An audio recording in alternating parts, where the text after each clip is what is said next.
pohon anggur tidak berbuah. Hasil pohon zaitun mengecewakan.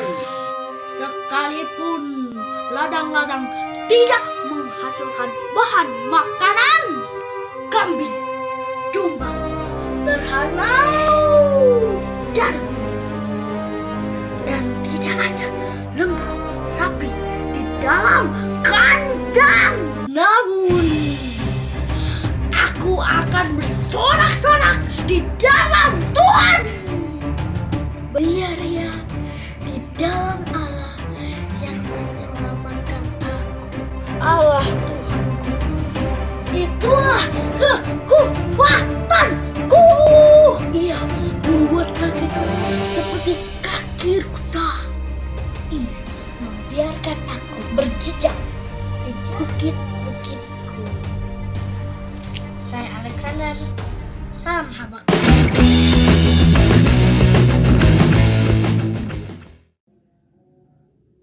Sekalipun pohon ara tidak berbunga, pohon anggur tidak berbuah, hasil pohon zaitun mengecewakan.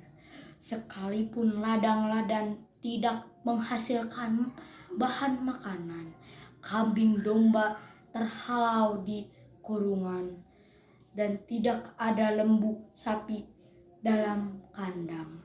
Namun aku akan bersorak-sorak di dalam Tuhan, beria-ria di dalam Allah yang menyelamatkan aku. Allah Tuhanku, kekuatanku. Ia membuat kakiku seperti kaki rusa. Ia membiarkan aku menjejak di bukit-bukitku untuk memimpin biduan dengan permainan kecapi.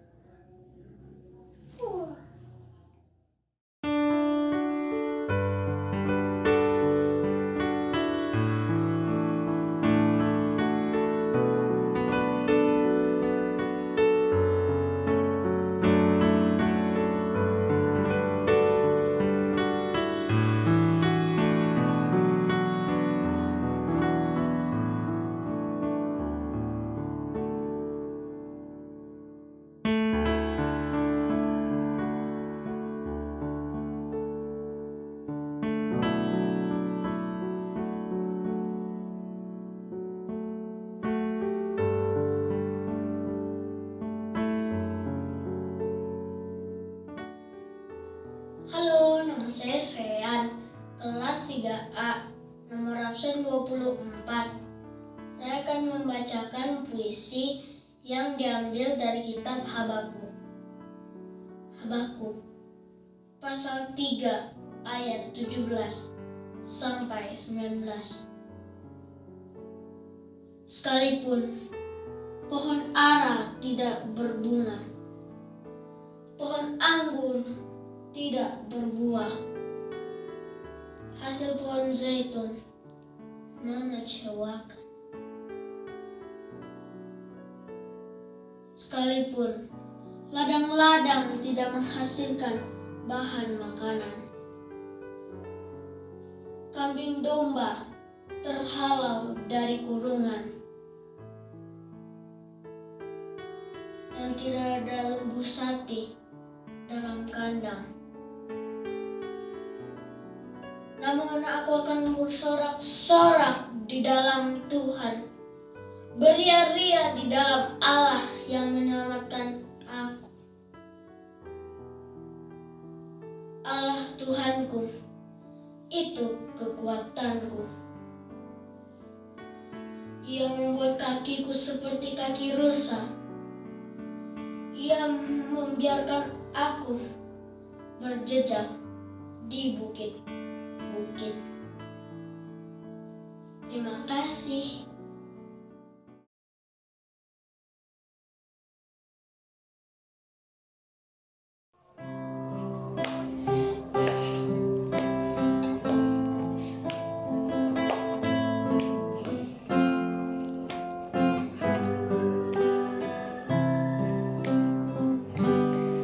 Kemanakah aku pergi?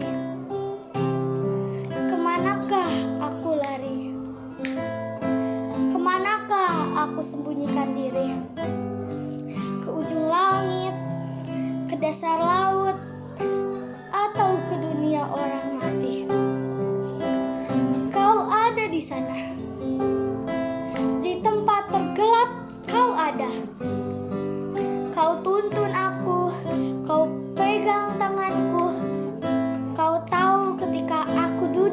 atau berdiri.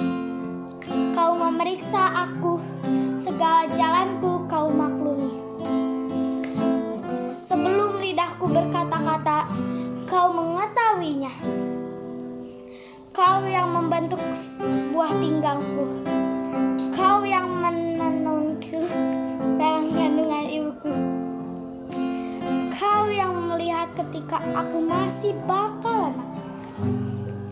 Kau menulis dalam kitabmu, dari depan dan dari belakang. Kau mengurung aku, sebelum lidahku berkata-kata, engkau tahu. Kemanakah aku bisa pergi darimu? Kemanakah aku bisa melarikan diri darimu?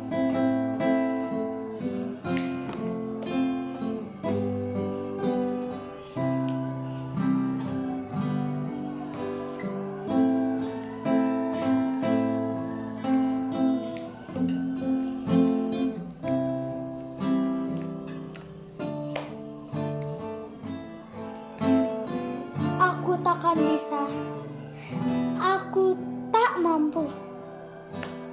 Kau tak mau melepasku. Dengan berbagai cara, kau bawa aku kembali.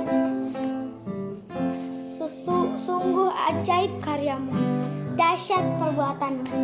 Terima kasih Tuhan, jiwaku benar-benar menyadarinya. Halo, nama saya Melian, kelas 4B dan nomor absen 22. Di video kali ini aku akan membacakan puisi yang berjudul Kemanakah Aku Pergi? Kemanakah aku pergi? Kemanakah aku lari? Kemanakah aku sembunyikan diri? Ke ujung langit, ke dasar laut, atau ke dunia orang mati. Kau ada di sana, di tempat tergelap kau ada. Kau tuntun aku, kau pegang tanganku. Kau tahu ketika aku duduk atau berdiri. Kau memeriksa aku, segala jalanku kau maklumi. Sebelum lidahku berkata-kata, kau mengetahuinya. Kau yang membentuk buah pinggangku, kau yang menenunku dalam kandungan ibuku. Kau yang melihat ketika aku masih bakal anak, kau menulis dalam kitabmu. Dari depan dan dari belakang kau mengurung aku. Sebelum lidahku berkata-kata, engkau tahu. Kemanakah aku bisa pergi darimu? Kemanakah aku bisa melarikan diri darimu? Aku takkan bisa. Aku takkan mampu. Kau tak mau melepaskanku. Dengan berbagai cara kau bawa aku kembali. Sungguh ajaib karyamu, dahsyat pembuatanmu. Terima kasih Tuhan, jiwaku benar-benar menyadarimu. Terima kasih, sekian baca puisi dari saya. Nama saya Rangga Bayi Yeremia, kelas 4A, nomor absen 27. Puisi dengan judul Kemanakah Aku Pergi? Kemanakah aku pergi? Kemanakah aku lari? Kemanakah aku sembunyikan diri? Ke ujung langit? Ke dasar laut? Atau ke dunia orang mati? Kau ada di sana. Di tempat tergelap kau ada. Kau tuntun aku, pegang tanganku. Kau tahu ketika aku duduk atau berdiri. Kau memeriksa aku, segala jalanku kau maklumi. Sebelum lidahku berkata-kata, kau mengetahuinya. Kau yang membentuk buah pinggangku. Kau yang menenun dalam kandungan ibuku. Kau yang melihat ketika aku masih bakal anak. Kau menulis dalam kitabmu. Dari depan dan dari belakang, kau mengurung aku. Sebelum lidahku berkata-kata, engkau tahu. Kemanakah aku bisa pergi darimu? Kemanakah aku bisa melarikan diri darimu? Aku tak akan bisa, aku tak akan mampu. Kau tak mau melepasku. Dengan berbagai cara, kau bawa aku kembali. Sungguh ajaib karyamu, dahsyat perbuatanmu. Terima kasih Tuhan, jiwaku benar-benar menyadarinya.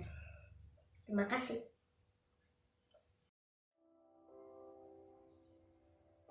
Halo, nama saya Triksi. Hari ini saya akan menjelaskan salah satu firman Tuhan yang diambil dari perikop Kisah Para Rasul 2 ayat 37 sampai 47. Perikop ini berjudul Khotbah Petrus dan Cara Hidup Jemaat yang Pertama. Di perikop ini dijelaskan ada orang yang bertanya pada Petrus, "Apa yang harus kami perbuat?" Lalu Petrus menjawab pertanyaan itu, "Bertobatlah dan berikan diri kalian dibaptis." Lalu banyak orang yang memberikan diri mereka dibaptis. Dan disitulah Tuhan mengubah orang yang belum percaya menjadi percaya. Kira-kira berapa ya orang yang diubahkan Yesus? 100? 200? Atau 300? Ternyata orang yang diubahkan Yesus kira-kira 3.000 orang. Orang yang sudah percaya pada Tuhan mulai bertekun dalam ajaran-ajaran Tuhan yang diajarkan oleh para rasul. Mereka juga sering berkumpul untuk memecah-mecahkan roti dan berdoa bersama. Para rasul pun sering menunjukkan mukjizat dan tanda bagi mereka. Milik mereka adalah milik kepunyaan bersama. Ada orang yang rela memberikan harta mereka untuk dibagikan pada orang yang kesusahan. Kita pasti bertanya-tanya dong, harta yang sudah kita kumpulkan, masa rela kita jual? Apalagi diberikan pada orang lain. Tapi sebenarnya kita mempunyai harta yang lebih berharga daripada itu. Siapa yang tahu harta apa itu? Emas, uang, atau rumah mewah? Tapi harta yang paling berharga itu diberikan oleh Tuhan, yaitu kunci kita masuk ke kerajaan surga. Setiap hari Tuhan menambahkan jumlah orang percaya. Kebayang tidak? Sudah 3.000 orang masih Tuhan tambahkan. Nah, sekarang kita tahu kenapa Tuhan Yesus rela mati di kayu salib. Dia rela mati untuk menyelamatkan kita dari bahaya maut. Tapi masih ada saja orang yang tidak mau menerima Yesus dalam hatinya. Mereka masih berbuat jahat pada orang lain. Dan itulah yang membuat Tuhan Yesus sedih.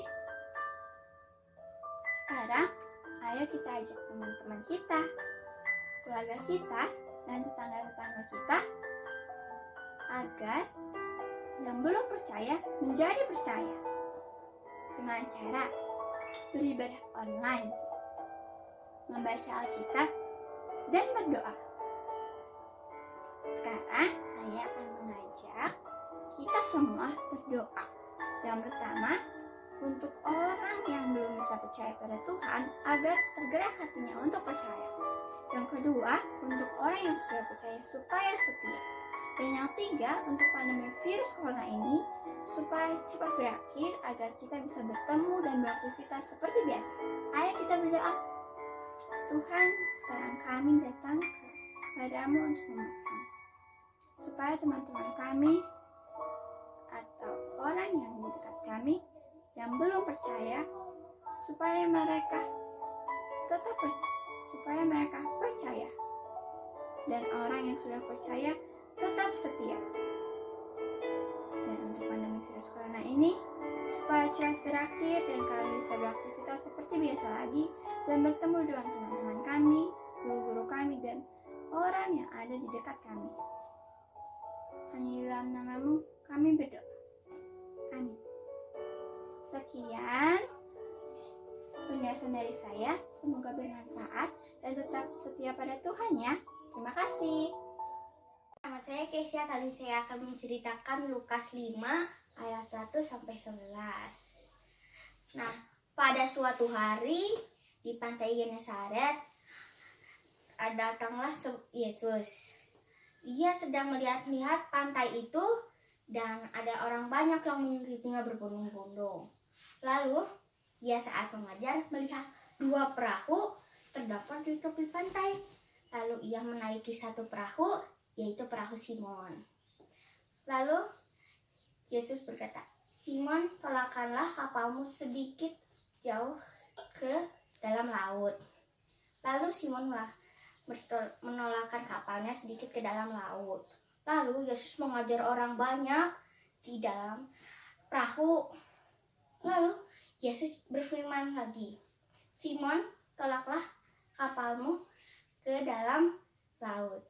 Lalu Simon menjawab, "Guru, setelah 2 hari kami menangkap ikan, tapi tidak dapat juga. Tapi jika engkau yang menyuruhnya, maka aku akan bertolakkan juga." Lalu Simon menolakkan kapalnya sedikit ke dalam laut dan melepaskan jalahnya. Lalu saat ditarik, banyak sekali ikan yang didapat. Lalu ia memberi isyarat kepada teman-temannya untuk menolongnya. Lalu satu perahu datang untuk membantunya. Mereka menariknya sangat dengan sekuat tenaga. Saat diambil, mereka semua kaget karena ikan banyak sekali. Nah, itu juga perahunya hampir tenggelam. Lalu Simon berkata, "Guru, jangan tatap aku karena aku ini adalah orang berdosa." Lalu Yesus berkata, "Sekarang kau menjala ikan, tapi mulai hari ini kau akan menjala manusia." Lalu mereka semua kembali ke tepi pantai dan mengikuti Yesus. Tamat. Terima kasih telah menonton. Sampai jumpa.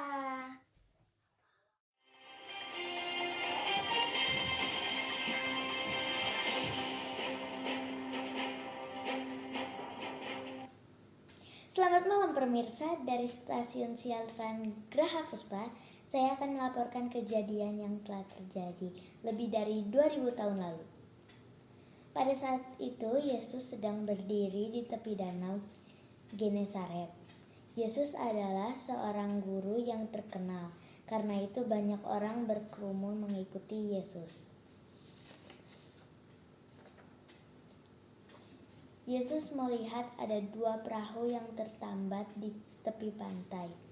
Yesus meminta agar perahu itu ditolak sedikit ke tengah dan dia mulai mengajar. Pemirsa, disinilah kejadian terserunya.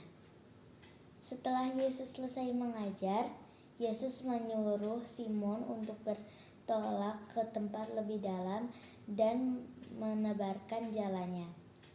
Simon yang sudah semalaman bekerja keras ragu akan mendapat ikan, tetapi ia tetap melakukan apa yang diminta Yesus. Dan apa yang terjadi? Jalan mereka koyak karena ikan yang sangat banyak. Bahkan mereka harus meminta bantuan perahu lain untuk membantu. Simon, Yohanes, dan Yakobus sangat takjub. Bahkan Simon tersungkur dan berkata bahwa dia adalah orang yang berdosa. Apa jawaban Yesus, pemirsa? Yesus berkata mereka akan dijadikan penjala manusia. Akhirnya Simon, Yohanes, Yakobus meninggalkan perahu mereka dan mengikut Yesus. Demikian laporan saya malam ini. Nantikan laporan selanjutnya. Selamat malam dan terima kasih.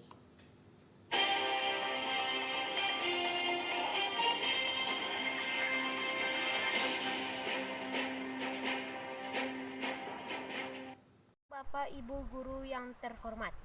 Saya Thomas Erto Carmen, kelas 6A nomor absen 29, akan membacakan kitab Lukas 5 ayat 1 sampai 11.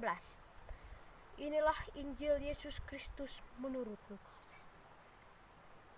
Pada suatu ketika, Yesus berada di tepi pantai Genesaret. Semua orang mengurumuni dia untuk mendengarkan firman Tuhan. Yesus melihat 2 perahu nelayan, di mana para nelayan sedang membasuhi jalannya. Yesus naik ke salah satu perahu, yaitu perahu Simon, dan menyuruh Simon untuk menolakkan perahunya sedikit lebih jauh. Lalu Yesus duduk dan mengajarkan orang banyak dari atas perahu. Setelah berbicara, Yesus menyuruh Simon kembali untuk menolakkan lebih jauh dalam dan menebarkan jala untuk menangkap ikan. Simon berkata, "Guru, telah sepanjang malam aku bekerja, tetapi aku tidak menangkap ikan satupun." Tetapi Simon tetap melakukannya apa yang disuruh oleh Yesus. Setelah ditarik jalannya, mereka mendapat ikan yang besar, sampai-sampai 2 perahu mereka hampir tenggelam. Simon melihat hal ini.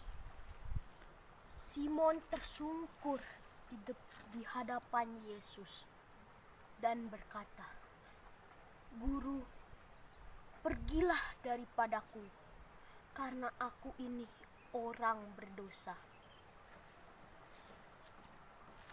Semua orang melihat hal ini takjub.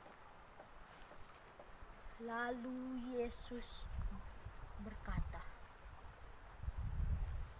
"Jangan takut. Mulai sekarang engkau akan menjadi penjala manusia." Kemudian Simon Petrus, Yohanes, Yakobus anak Zebedeus meninggalkan segala sesuatunya dan mengikuti Yesus. Demikianlah Injil Tuhan. Terpujilah Kristus. Injil hari ini menceritakan bagaimana kita harus percaya kepada Yesus, mau menjadi murid Yesus, dan menjadi penjala manusia. Sekian dan terima kasih. Injil pada hari. Halo, saya Erika kelas 6B nomor 9 akan menceritakan tentang Injil Lukas 5 ayat 1 sampai 11. Injil ini menceritakan tentang bagaimana Yesus menceritakan firman Allah dengan cara menunjukkan mukjizat-mukjizatnya. Pada suatu hari, Yesus sedang berdiri di tepi danau Genesaret. Ia melihat 2 perahu dan nelayan lainnya sudah turun dan sedang membersihkan jala-jalanya. Kemudian Yesus menaiki satu perahu tersebut, itu adalah perahu Simon, dan menyuruh dia menolakkan perahunya sedikit lebih jauh dari tepi pantai.